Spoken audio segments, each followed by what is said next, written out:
jasad itu sendiri lengkap apa bagaimana Pak?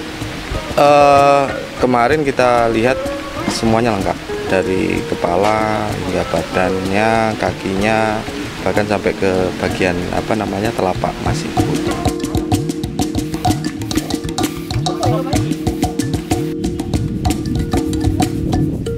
Itu jadi struktur yang sebenarnya bagian menjadi sebuah pagar atau dinding itu kemudian dikepras untuk menaruh si jasad itu pada waktu itu. Berarti tidak merusak struktur ya? Merusak struktur. Makanya struktur yang tadinya sebuah pagar itu kemudian dia dikepras gitu ya, membentuk sebuah ruang baru untuk menaruh si jasad itu.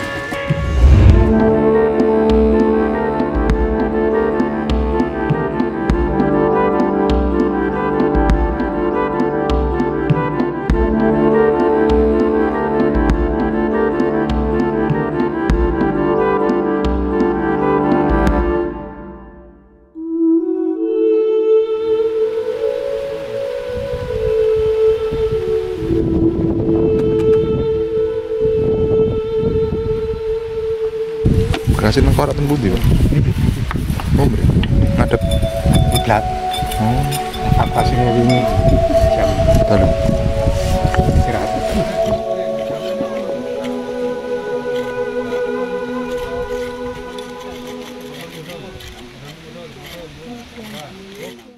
Dari ini hari ke-9, untuk hari ke-10 kita menyelesaikan gambar pemetaan gitu untuk ekskavasi fix 9 hari. Dari kegiatan total 9 hari ini kita menemukan struktur baik yang kosot maupun yang berspesi, lalu kemudian profil-profil baik yang di sebelah barat maupun ini yang terakhir mulai tadi kita temukan profil baru. Lalu kita juga temukan trap ya, ada selasar, ada 2 selasar, kemungkinan ada 2 selasar yang menjadi bagian dari profil, kemungkinan ini bagian depan yang mengarah ke sisi barat gitu. Jadi, sementara itu temuan sembari kita juga mengingat bahwa temuan kita juga beragam, ada mulai genting, hubungan atap, ukel, dan temuan tembikar juga keramik begitu. Pak, berarti ini sudah ditentukan hadapnya ke barat? Insya Allah menghadap ke barat. Untuk sementara kita menduga ini menghadap ke barat gitu. Tanpa mengesampingkan ada ruang-ruang lain di sebelah selatan.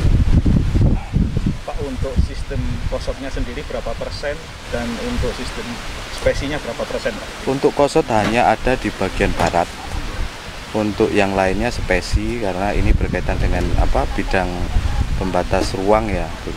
Umumnya semacam pagar dan beberapa yang berkaitan dengan kompleks untuk pemukiman ini kan sistemnya spesi begitu. Untuk beberapa penonjolan tertentu umumnya menggunakan sistem kosot. Nah, ini yang berlaku di sini sistem kosot, dan menariknya di sini tampaknya sistem kosot itu hanya ditampilkan pada bagian depannya saja, sementara untuk bagian belakang isian dalamnya itu menggunakan perkerasan tanah dan kemudian campuran dengan bata-bata pecah gitu.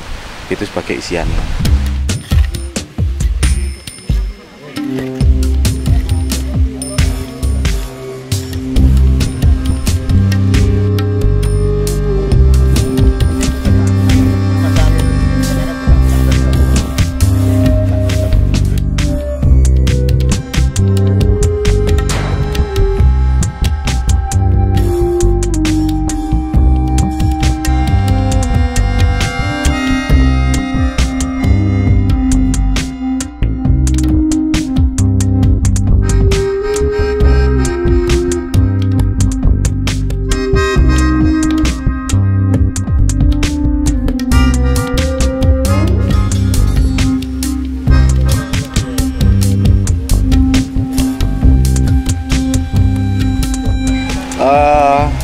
Kita mengingat bahwa area ini sudah mengalami kerusakan yang cukup masif ya. Artinya kanan kirinya secara konteks ruangannya ada kemungkinan ini mengalami kerusakan, terutama sebelah barat, lalu sebelah selatan, begitu juga sebagian sebelah utara sama sebelah timur.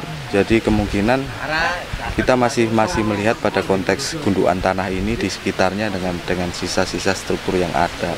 Tapi kemungkinan ada beberapa struktur yang sebenarnya masuk kepada bagian dari ruang ini yang sudah rusak. Ini terbukti kan dengan adanya struktur sebelah selatan yang sebenarnya terus berlanjut ke selatan, tapi kita belum tahu apakah itu masih ada atau enggak. Tetapi itu memang kenyataannya struktur itu tidak lagi berbelok ke arah barat, tetapi dia masih berlanjut itu. Itu yang jadi catatan kita. Sementara yang sebelah barat ini ada dinding atau pagar yang membentang ke timur barat yang sebenarnya dia kemungkinan juga mengarah ke barat dan kita belum tahu di mana ujungnya. Itu kan menjadi sebuah pertanyaan besar karena area-area yang sudah ada sekarang yang kita indikasi kemungkinan ada lanjutan struktur itu setelah mengalami kerusakan karena faktor pembuatan batu bata itu.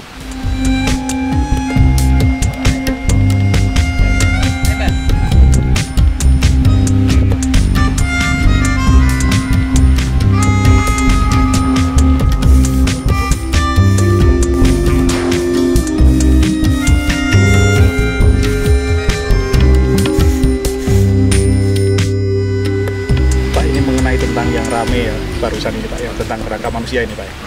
Ini kelanjutannya seperti apa Pak untuk kerangka manusia yang kemarin yang ditemukan itu Pak?